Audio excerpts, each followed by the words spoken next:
My name is Emily Carter. I'm 28 years old, and I never imagined coming home would make me feel more lost than the city I just left. After 2 years of chasing freelance design gigs in New York, the kind that rarely pay you on time but always steal your sleep, I finally gave up. Not in a dramatic quitting my dreams kind of way. More like, I ran out of momentum. And money.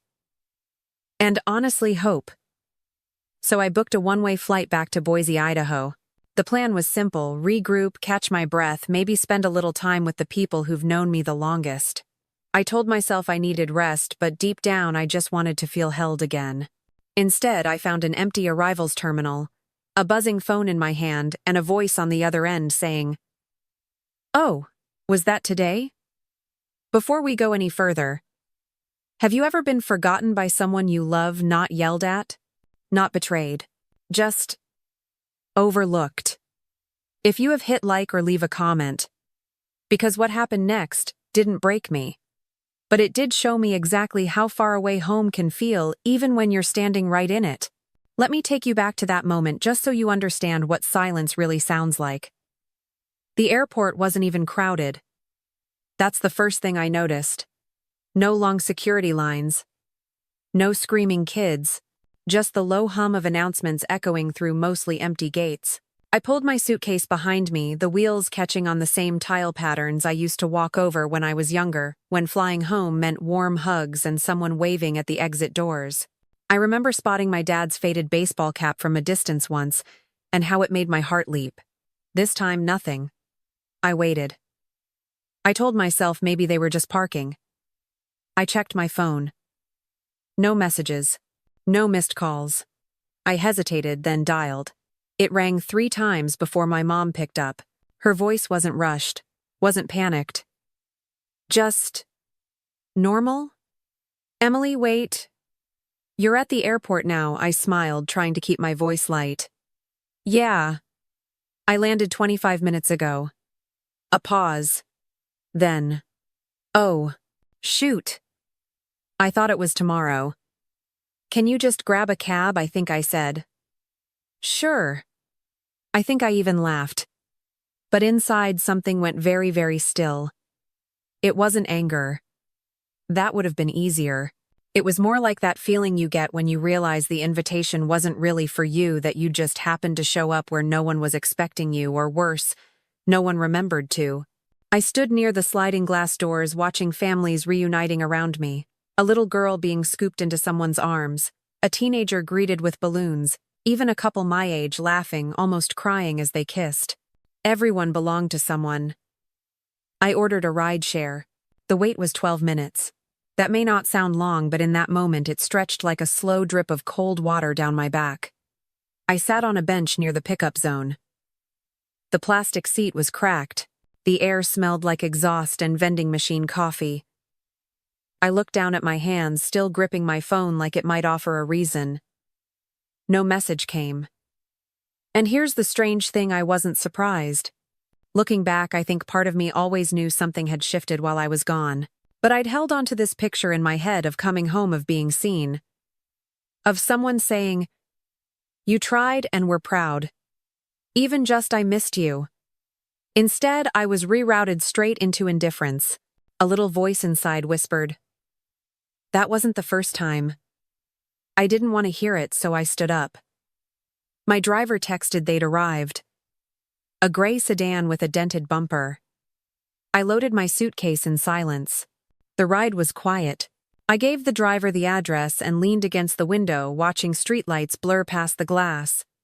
It was all familiar: the intersections, the storefronts, even the sleepy hush of a Boise night. But it felt like I was seeing it all from somewhere else. Like I'd returned to a place I used to live in a different lifetime, as a different version of myself. And maybe I had. I didn't cry that night. I wish I could say I did. Crying means you still believe someone will hear you. I just showered, put on my old hoodie, and crawled into my childhood bed that felt smaller than I remembered. I stared at the ceiling fan. It clicked slightly every few seconds. Same as always. The familiarity should have comforted me. Instead, it made the ache worse. Because it told me nothing here had changed. Except me. I think that's what hurt the most. I had changed. And no one had noticed. They forgot to pick me up not because they were cruel, but because I was no longer central enough to remember. And I realized something else right before I fell asleep, fully dressed and clutching my phone like a lifeline. This wasn't the first time I stayed quiet. It just might be the last. The morning after I got home, I woke up in a room that used to be mine. The walls still had the same pale blue paint from when I was 16, the closet door still stuck. If you pulled too hard and my old bookshelf lopsided from years of overstuffed paperbacks was still there gathering dust. It should have felt comforting. Instead, it felt like visiting a version of myself I no longer recognized. I sat on the edge of the bed staring at the framed photo on my nightstand. It was one of the only things that hadn't moved in all this time. Me and my dad side by side at my high school art show. He was holding one of my sketches like it was a Picasso, grinning like he'd just bought front row tickets to something big. I remember that day so clearly. The lights in the gym buzzing overhead, the smell of cheap acrylic paint, the way he kept patting my back like I'd just won a Nobel Prize. He was proud of me, and I believed in that pride like it was a shield. I didn't think about New York then or the fact that I'd turned down a scholarship to study abroad in London the year after. I just wanted to stay close. At the time, my mom had just gotten out of surgery. Nothing life-threatening, but scary enough that I couldn't imagine leaving. My brother was off chasing some tech internship in California, and my dad was stretched thin between work and worry.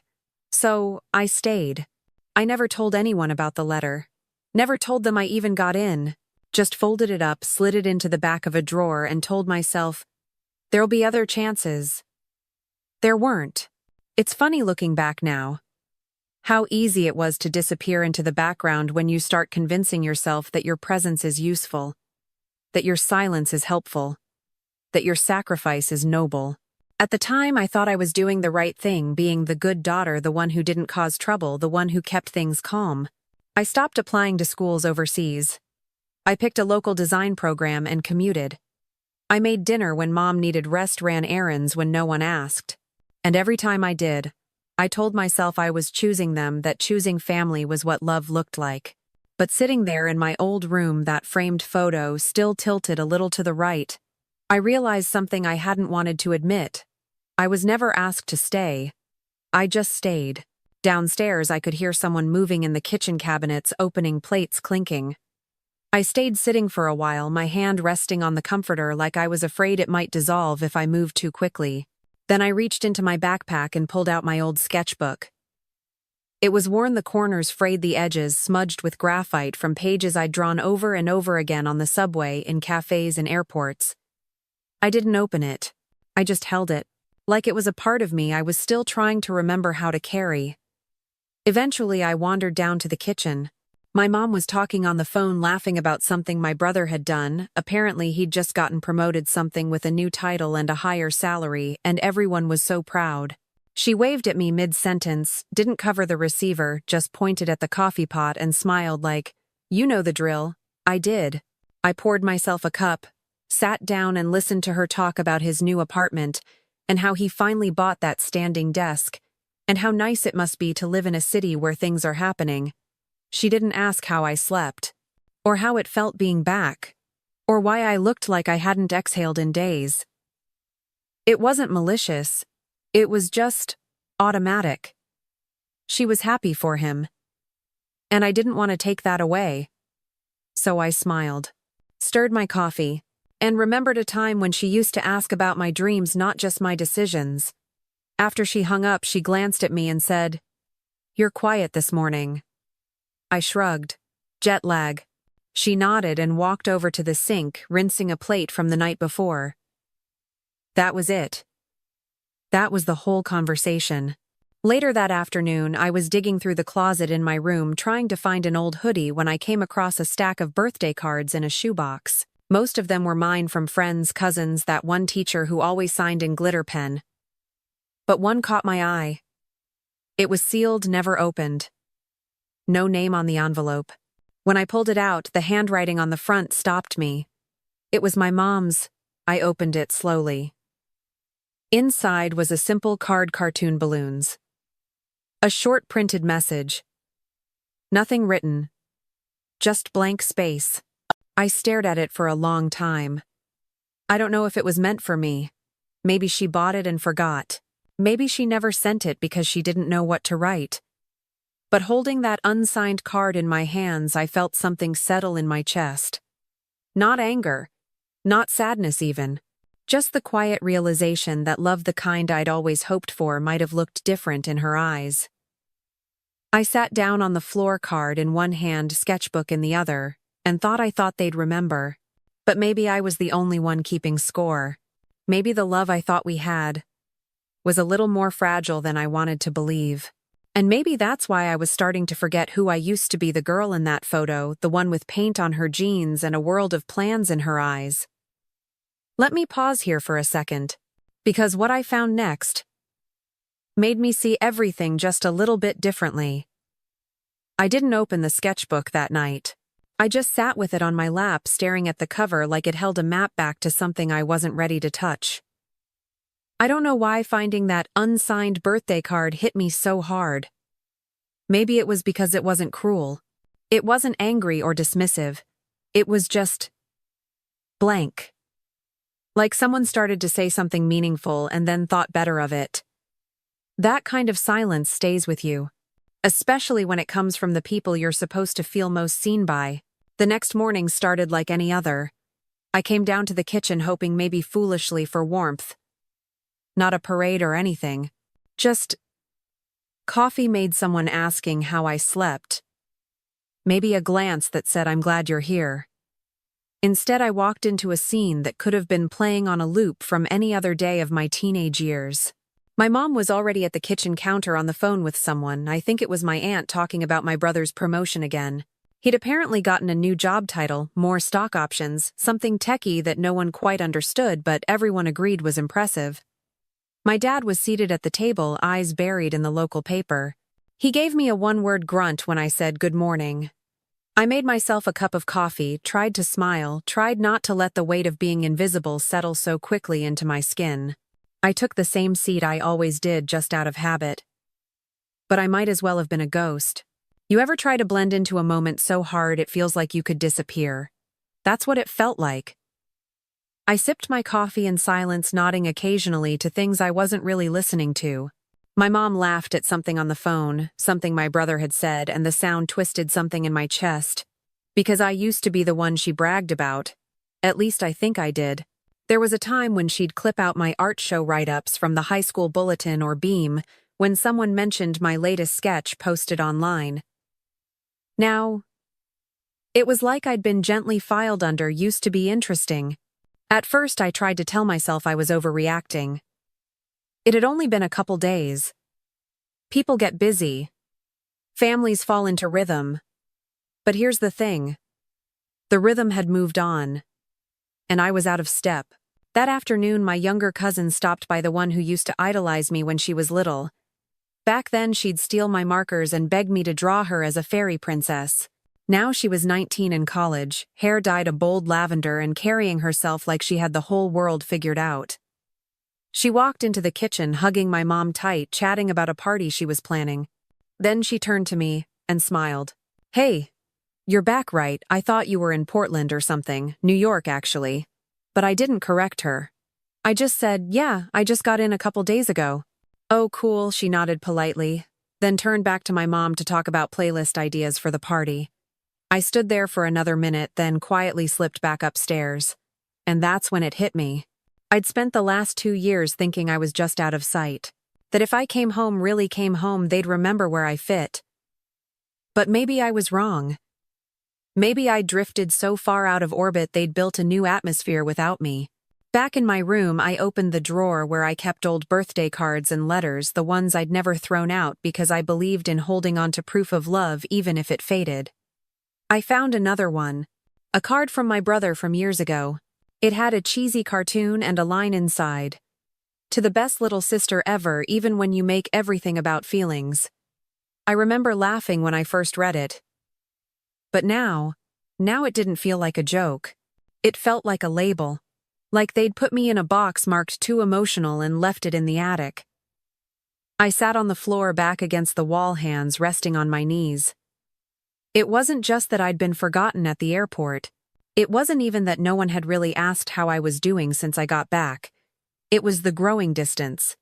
The quiet way they'd moved on. The way I was still holding space for a version of us they no longer remembered. And that might be the loneliest feeling in the world. Maybe I imagined how close we were. Maybe it was always this way and I'd just been too young or too hopeful to notice. But now that I saw it, I couldn't unsee it.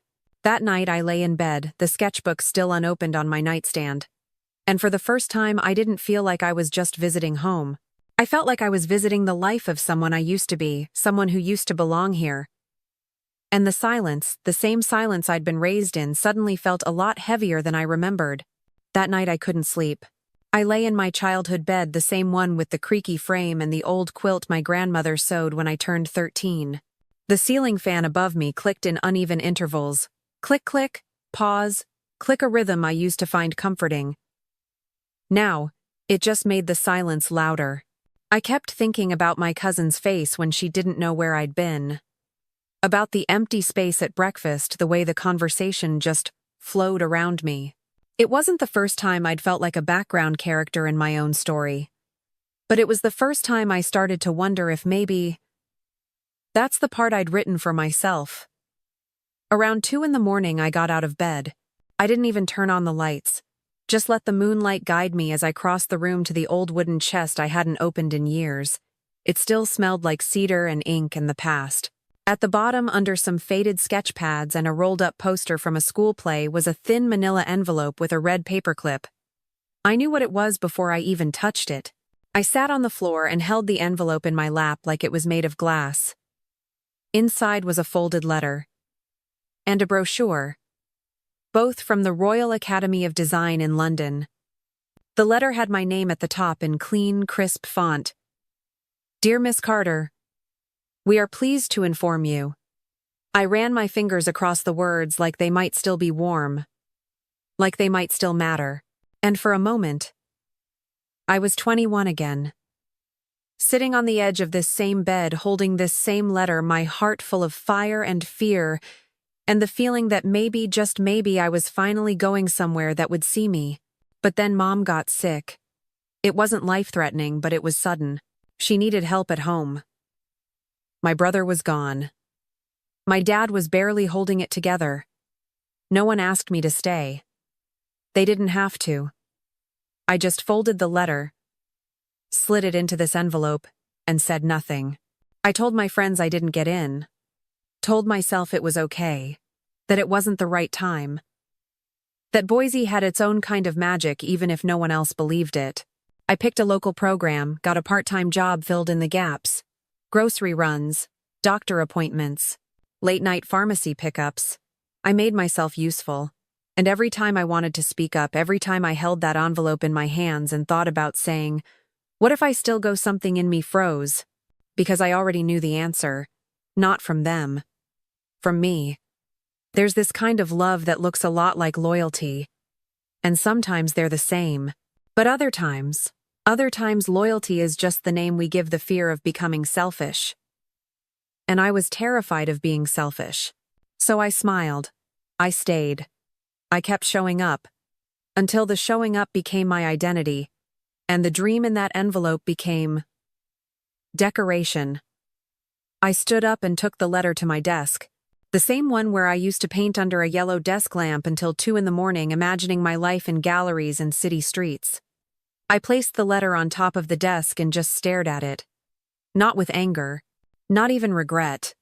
Just recognition. Because now, looking at it, I could see what it cost me. Not just the dream, but the belief that I was allowed to have one in the first place. Down the hall, the house creaked, soft, familiar noises. My mother coughing lightly in her sleep. The fridge humming. A wind chime clinking from the porch. Everything sounded exactly as it always had.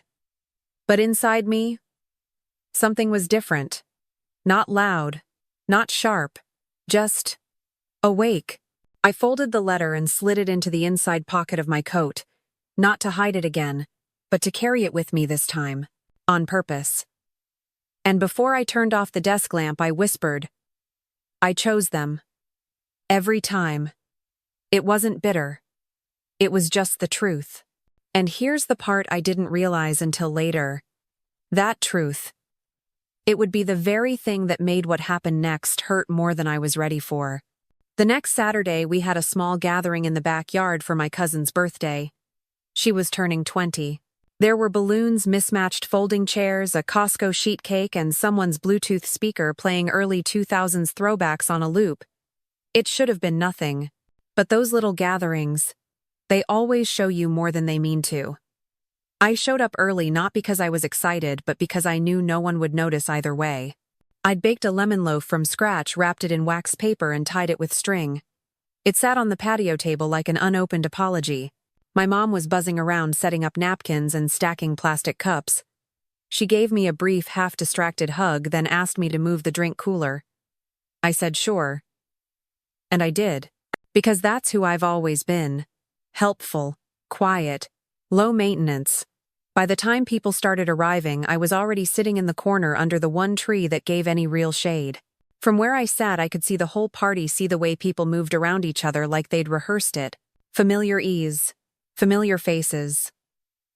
The sound of inside jokes I wasn't part of. My aunt walked up with her arms full of takeout trays and said, "Oh, thank you so much for helping set up," before handing them to me. She didn't even look me in the eye. It wasn't rude. It wasn't mean. She just thought I was part of the help. I took the trays and placed them on the table, still holding my breath, like maybe this moment would shift into something else, someone laughing, realizing the mistake, pulling me into conversation. But nothing happened. I turned to look for my mom. She was across the yard chatting with a neighbor, a paper plate in one hand and a glass of lemonade in the other. She caught my eye. And then, and I will never forget this, she smiled at what the woman had said, then added, "She's always helpful, isn't she?" And kept talking. No correction. No. That's my daughter. Just that offhand sentence, like I was background furniture. And for the first time in my life, I didn't flinch. I didn't laugh to smooth over the awkwardness. I didn't even feel surprised. I just smiled. Not the kind of smile that says, "It's okay." The kind that says, "I see exactly where I stand now." You ever have that moment where the ache just stops being sharp? Not because it doesn't hurt anymore, but because you finally accept that it's not going to change. That was me standing next to a table of lukewarm pasta salad, watching people who once used to hold me with open arms now glide past like I was wallpaper. And here's where it really landed. My cousin, the one I used to babysit, the one who once cried when I left for college, introduced her new girlfriend to everyone. "This is Sky," she said. "She's basically family already." Everyone cheered. Someone clapped. And I stood there holding a paper plate like it was the last thread tying me to the idea that I still belonged here. I didn't cause a scene. I didn't leave early. I just faded. Found my way to the edge of the yard where the grass gave way to gravel, where the folding chairs stopped, where no one was really looking. I sat on a plastic chair near the trash bins, balanced my lemon loaf on my lap, and watched. A balloon floated loose from the decorations, one of those silver helium ones with "Happy Birthday" in block letters. It drifted toward me slow and careless until the string wrapped gently around my ponytail. I untangled it and let it go, watched it lift up and disappear into the cloudless sky. No one saw. No one asked where it went. For a second, I imagined someone calling out for me. Not urgently, just casually. Like, "Where'd Emily go?" But nothing came. No names. No looks. Just the wind-rustling paper plates. And that's when I knew. I was there, but not seen. Not the way I used to be. Not the way I wanted to be. So I stood up. Left the lemon loaf on the table still untouched, and walked inside to wash my hands quietly while laughter carried on without me. Because the truth was beginning to settle, and it was heavier than I thought. And it was about to get heavier still. The kitchen was empty when I stepped inside. Only the hum of the fridge and the faint echo of music from the backyard filtered through the window. I turned on the faucet, let the water run cold, and washed my hands slowly, like I had nowhere else to be. Like maybe the water would wash off whatever part of me was still hoping for something different.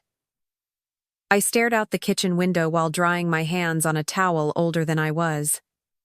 Outside, people clinked plastic cups. Someone laughed too loud. My cousin was blowing out candles I hadn't even been asked to light. And right then, I felt it. Not sadness. Not even hurt. Just a hollow space where connection used to live. I walked down the hallway toward the den, the room that used to be my dad's office before it turned into storage for broken printers and unopened mail. The door creaked the same way it always had. Some things never change. The sun was slanting in through the blinds, casting lines of light across the carpet like a grid I wasn't sure I fit inside anymore. I sat on the old recliner in the corner, the one that leaned slightly left no matter how you adjusted it. I pulled my knees up, wrapped my arms around them, and rested my chin there. I didn't cry. I just breathed. Then I heard voices. Not loud, not angry. Just clear. The walls in that house are thin. Always have been. My mom and aunt were in the laundry room talking like the party had ended and life had picked back up without me. "She's still here, huh?" my aunt said, not unkindly. "Just matter of fact." "Yeah," my mom replied. "I don't know what her plan is. She gonna try again in New York." A pause. Then my mother sighed. "She says she's taking a break, but honestly, I think she just didn't make it. She's always been kind of sensitive. She takes things too personally." My aunt chuckled lightly. "Well, you know how artsy types are. They feel everything." They moved on to talking about a casserole. But I didn't. I sat frozen in that old recliner, the sunbeam now cutting across my lap like a spotlight. They didn't say anything cruel. Not really. But they said enough. Enough to make it clear they didn't see me as strong. Or ambitious. Or brave. They saw me as a soft, strange girl who left for something shiny and came back empty-handed. And the worst part, they weren't even trying to be mean. That's the part that stung the most. Their voices didn't carry venom. They carried resignation. Like they'd already rewritten who I was. Filed me under almost. I stayed there long after their voices faded. Long after the guests began to leave and the party wound down and someone started collecting cups off the lawn. Eventually, my dad passed the den doorway and noticed me. He stopped, gave a small smile. "You all right, kiddo?" I nodded. "Yeah. Just needed a quiet minute." He nodded back. "Good party," he said, and walked on. That was it. No invitation to talk. No second glance. Just the same rhythm, light, easy, distant. Later that evening, I helped clean up. I threw away paper plates, packed up leftovers, wiped down counters. My mom thanked me. But not in the way that says "I see you." Just in the way that says, "That was helpful." And I realized somewhere between rinsing dishes and folding plastic tablecloths that I had been living in this version of myself for so long. I wasn't even sure where the real me had gone. That night I sat in bed with the lights off, watching the shadows on the ceiling shift as cars passed outside. The letter from the Royal Academy was still in my coat pocket, resting over my heart like a secret only I still believed in. And suddenly, I wasn't angry anymore. I was tired. Tired of performing worthiness. Tired of waiting for someone else to hand me permission. Tired of hoping they'd notice the cracks I'd been papering over for years.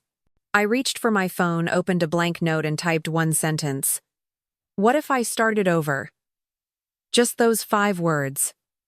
No plan. No timeline. No one to impress. Just a question. And for the first time in a very, very long time, the silence around me didn't feel like an ending. It felt like the beginning of something else. The next morning, the house felt unusually quiet.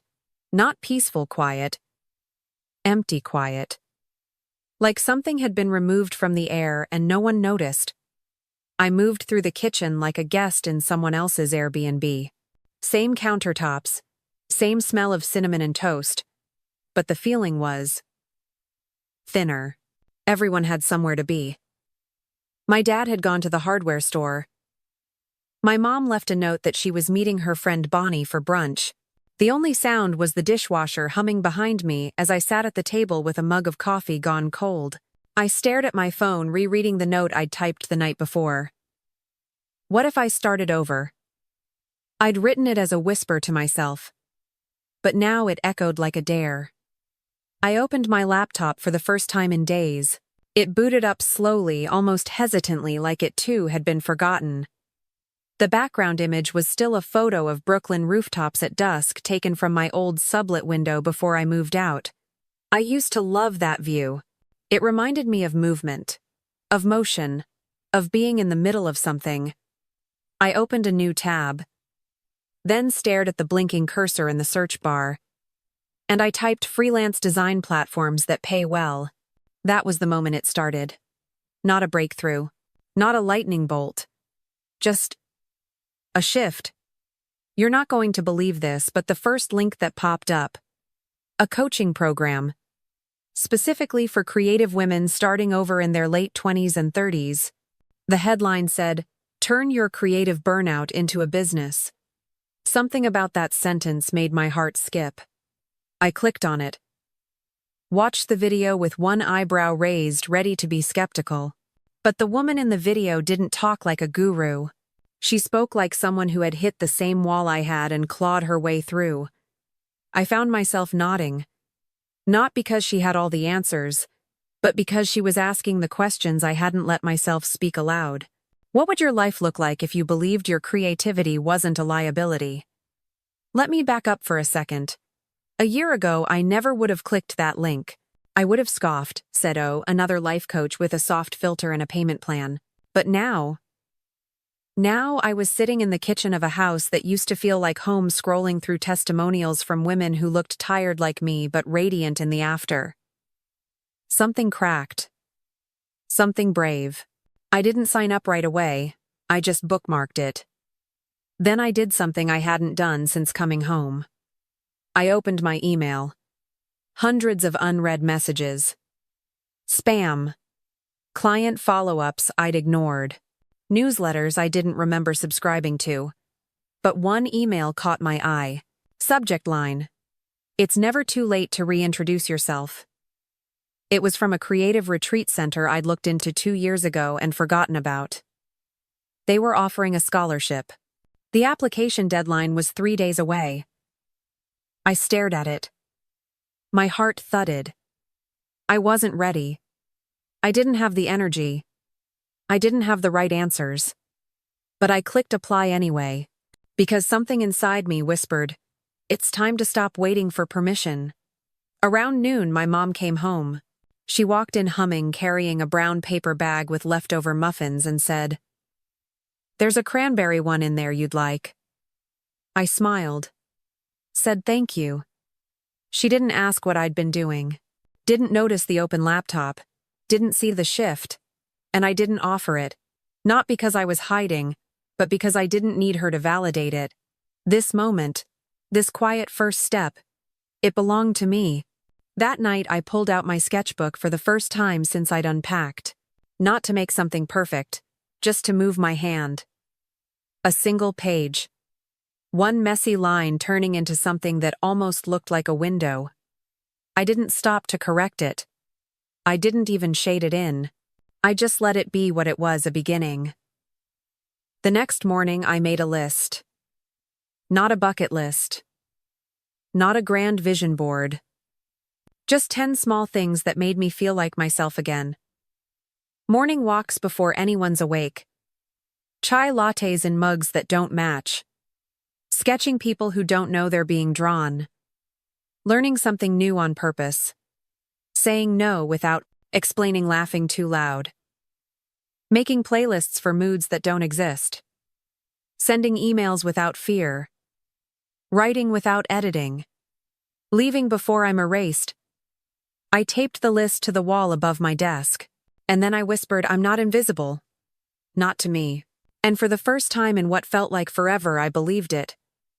By the end of the week, something had settled in me. Not in a loud, triumphant way. More like how a puddle clears when you stop stirring it. I didn't tell anyone about the coaching program I was looking into. I didn't announce the retreat scholarship I applied for. I didn't even bring up the freelance sites I'd bookmarked or the sketch I'd posted anonymously to a new account. I started late one night. I just kept going, quietly.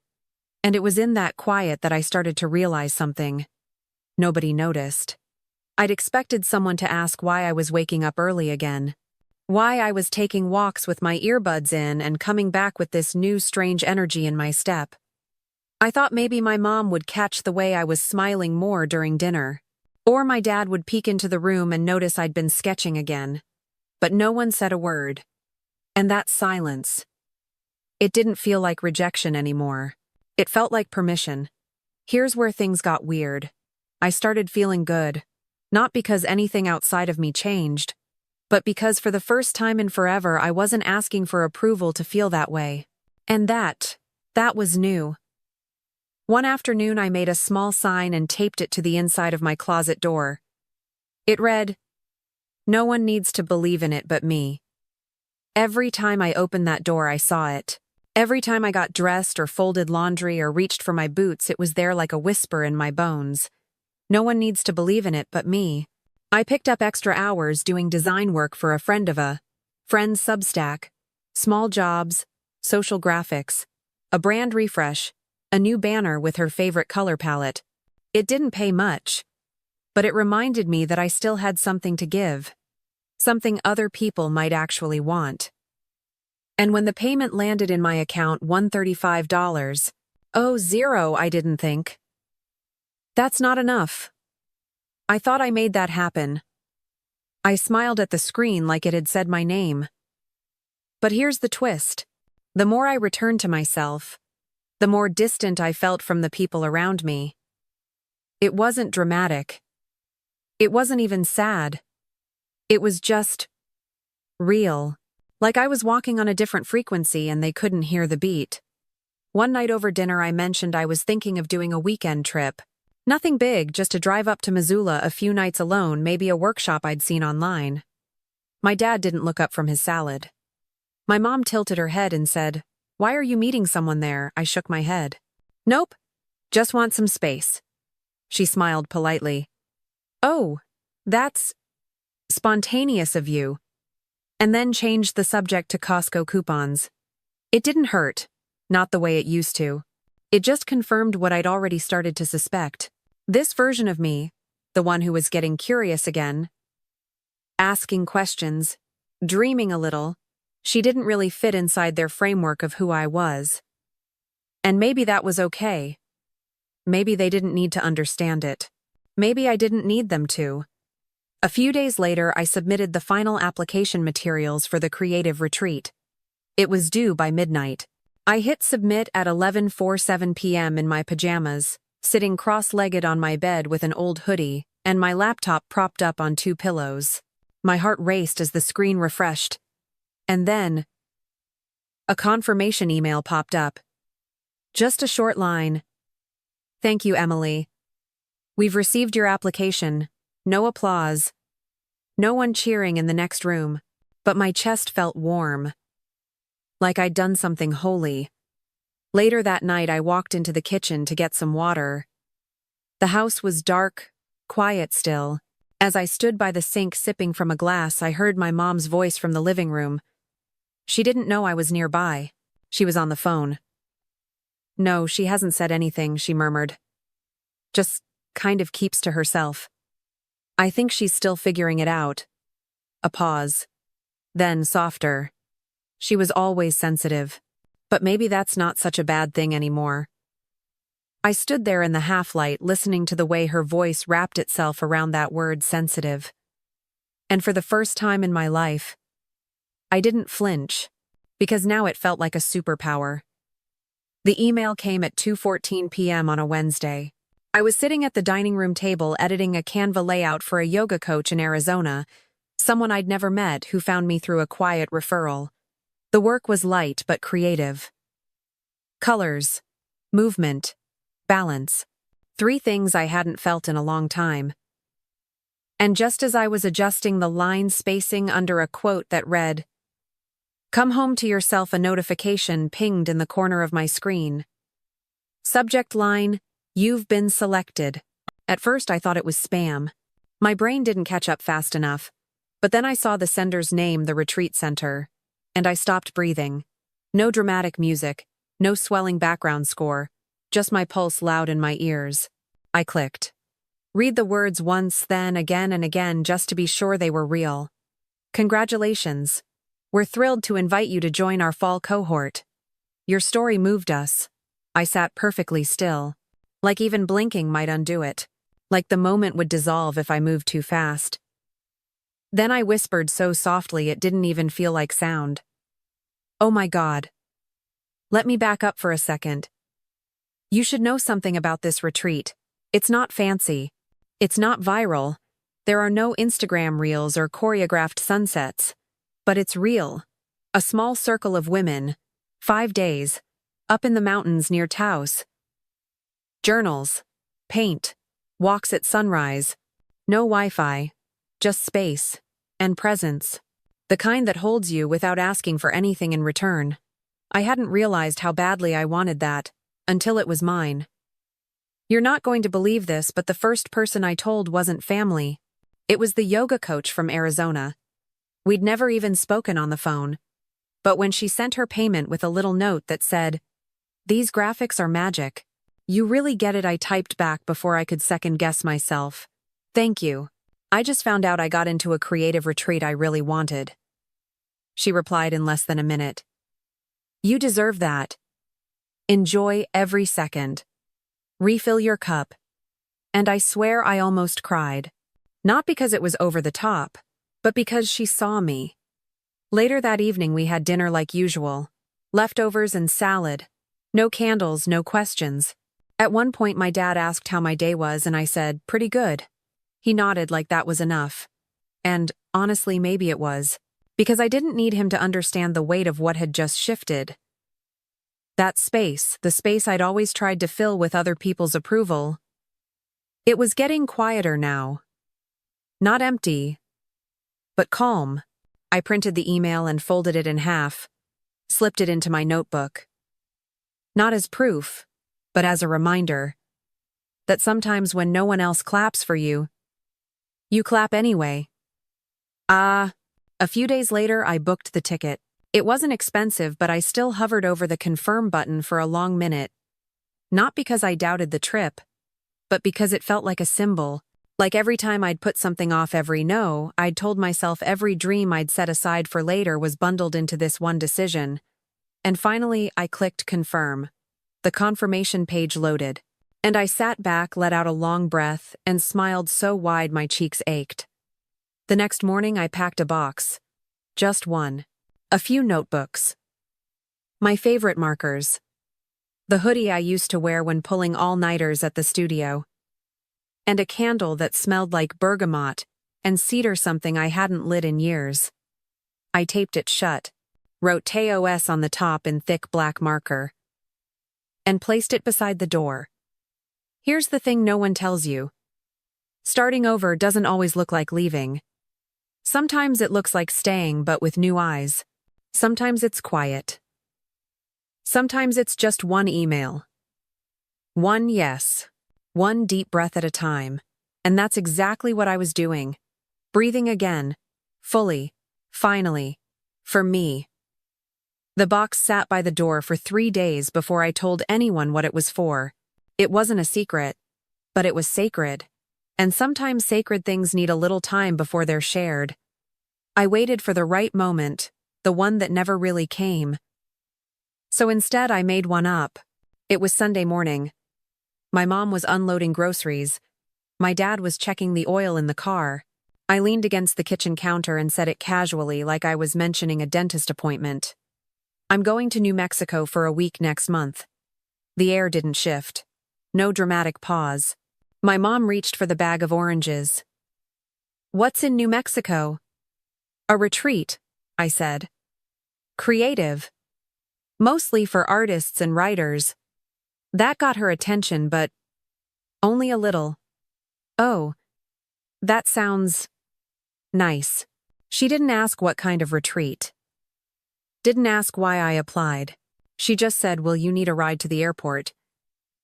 If this had been a few months ago, I would have taken that as a slight. I would have spiraled into, why doesn't she care? Or why can't they ever just show interest without judgment? But now I just saw it for what it was. Her way, and that was enough. You're not going to believe this, but that small conversation, the kind where everything is technically fine, it brought more peace than any of our big talks ever had. Because it wasn't about convincing her anymore. I wasn't performing a version of myself to get her nod. I was just sharing. No strings. Over the next few days, I prepped quietly. I ordered travel-sized sketching tools, a new journal, a portable charger. I made a packing list in the back of my notebook titled, "Things I'm Bringing for Me." And this time it wasn't just about clothes or toiletries. I listed things like patience, curiosity, permission to not know everything, my full breath, the right to change my mind. Let me back up for a second. There was a time when leaving felt like escaping, like I was abandoning something, or worse, someone. But now it felt like claiming. I wasn't running away. I was walking toward. And that made all the difference. I didn't announce the trip on social media. Didn't text old friends to say, "Look what I'm doing." I just printed my travel confirmation, slipped it into my bag, and started practicing what it felt like to move in silence. Not secrecy, but sovereignty. The night before I left, I sat outside on the back porch with a cup of mint tea. It was chilly, even for late September. The sky was clear, bright enough that you could make out the faint stretch of the Milky Way if you squinted long enough. I pulled a blanket over my knees and breathed in the cool air. And for the first time in years, I felt still. Not frozen. Not stuck. Just still. Like something inside me had stopped running. My dad came out at one point to toss recycling in the bin. He nodded when he saw me. "Cold night," he said. "Yeah," I replied. He paused before going back inside. "You sure you're okay traveling alone?" he asked, not unkindly. "I'm not alone," I said. And I meant it. Because for the first time in my adult life, I had my own back. The morning of the trip, I woke up before my alarm. Not anxious. Not groggy. Just ready. I made coffee. Checked my list. Zipped up my bag. At 6:45, I slid the retreat box into the trunk of my mom's car. She didn't say much on the drive, but as we pulled up to the airport drop-off zone, she reached across the console and touched my hand. "Text me when you land," she said softly. I nodded. And then I opened the door. No tears, no speeches. Just a quiet exit from an old chapter, and the beginning of a story I was finally writing for myself. The airport was quiet that morning. Just the soft whir of wheels on tile, the occasional voice over the loudspeaker, and a light hum of morning travelers trying not to look too awake. I moved slowly. Not because I was tired, but because I wanted to feel it. Every step, every breath, every choice that had brought me to this exact moment. It wasn't loud, but it was everything. On the plane, I had a window seat. No one next to me. Just the blue horizon stretching far beyond the wing. As we climbed into the sky, I pressed my forehead gently to the cool glass, and without meaning to, I whispered, "Thank you." To who I don't know. To the part of me that didn't give up, maybe. To the tiny voice that said, "Try again," when everything else said, "Stay small." Let me back up for a second. There's a kind of grief that sneaks in when you realize you've spent years trying to be what someone else needed and you finally stop. It doesn't feel dramatic. It feels like silence after a long, exhausting song. Like putting down a backpack you didn't realize was full of rocks. And sitting with yourself in the quiet until you hear your real voice again. That's what this flight felt like. A quiet return to someone I'd forgotten. When we landed in Albuquerque, the air was different. Drier. Lighter. It felt ancient somehow, like the ground itself had memory. I picked up my bag, found the shuttle, and watched as the landscape changed outside the window. Desert. Clay. Open space. The kind of space that doesn't ask anything of you. It just is. You're not going to believe this, but when we pulled up to the retreat house, I almost didn't get out of the van. Not out of fear. Out of awe. The building was tucked between tall pines and red rock. Simple. Wooden. Worn in the best way. Like it had heard 100 stories and was ready for one more. I stepped out. And for the first time in a long time, I didn't brace myself. Inside, there were 10 women already gathered. Some were pouring tea, some were curled up with notebooks, others just sat quietly like they too were arriving from someplace deeper than the airport. No one looked up and asked, "What do you do?" No one asked if I was married or what city I came from or whether this was my first time doing something like this. Instead, a woman with silver-streaked hair handed me a mug and said, "Welcome. There's time." That night I sat by the fire wrapped in a woven blanket that smelled faintly of cedar and lavender. I didn't speak much. I didn't need to. Someone read a poem aloud. Another played soft chords on a guitar. And in the flicker of the firelight I felt it, that gentle exhale when your nervous system finally believes you're safe. Not just physically, but soul deep. You know what's wild? Nobody knew my whole story. Not the airport part. Not the forgotten pickup. Not the nights lying awake wondering if I was broken. And yet, they knew me. In the pauses. In the shared silence. In the way no one reached to fix anyone else's pain, just held space beside it. It felt like communion. Without any doctrine. Just breath and belonging. That night back in my room I opened my notebook. Not to journal. Not to process. Just to draw. Simple lines. Loose shapes. No plan. And as I moved my pen across the page, I realized something. I hadn't checked my phone all day. Not once. And I didn't miss it. Not the scrolling. Not the subtle comparisons. Not the reflex to explain myself in captions or status updates. I was just here. In this room. In this breath. In this life, I was learning how to trust again. Before I turned out the light, I looked at my reflection in the mirror. Same face. Same eyes. But something softer had settled behind them. Not a glow, not a she's transformed kind of thing. Just a quiet knowing. Like I'd come home to a place I didn't know I'd been missing. And the best part, I wasn't waiting for anyone else to notice. This arrival. It was for me.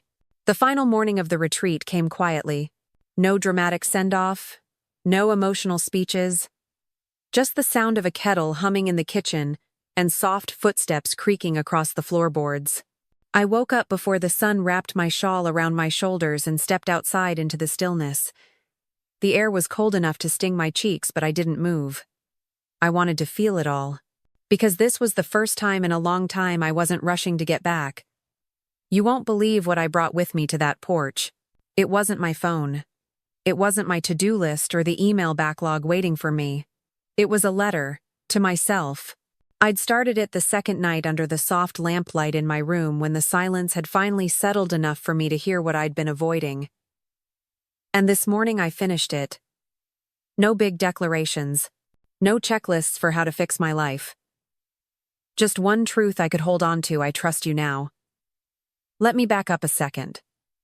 Trust was never my strong suit. Not with people and definitely not with myself. I always second-guessed. Always triple-checked.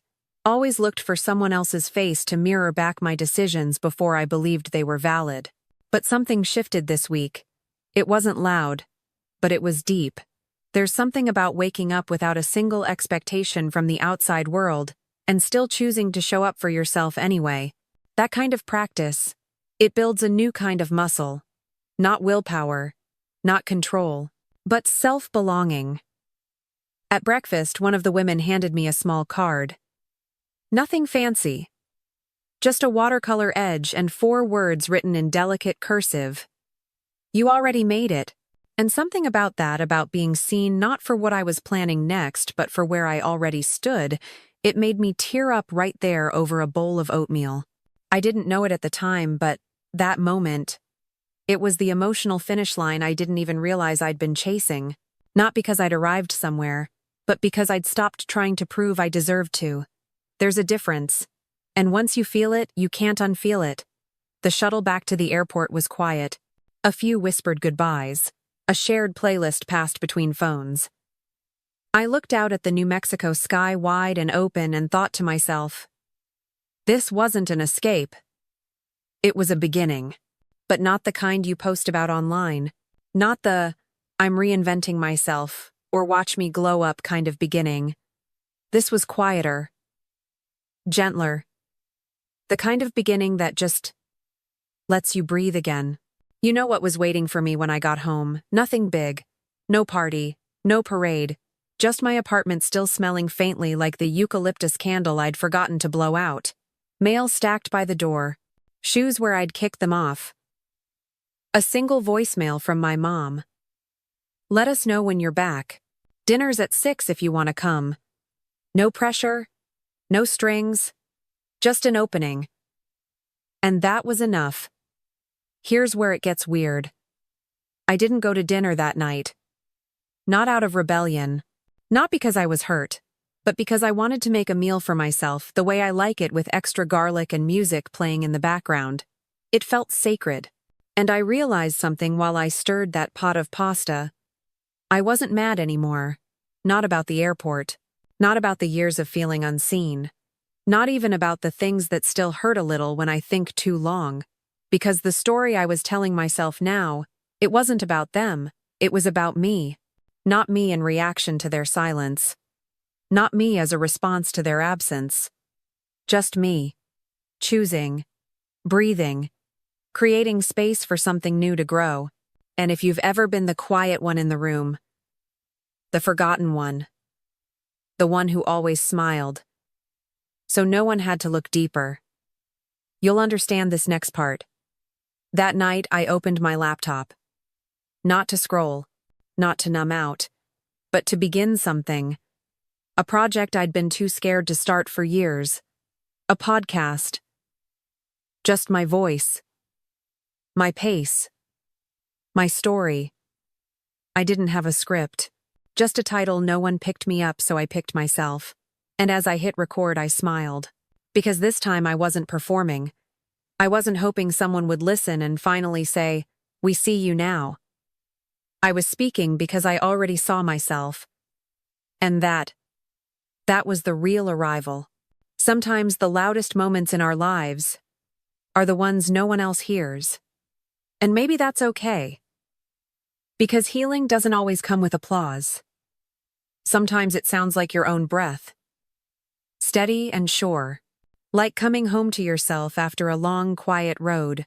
If this story touched something in you, some memory, some ache, some hope you almost gave up on, you're not alone. Feel free to stay a little longer.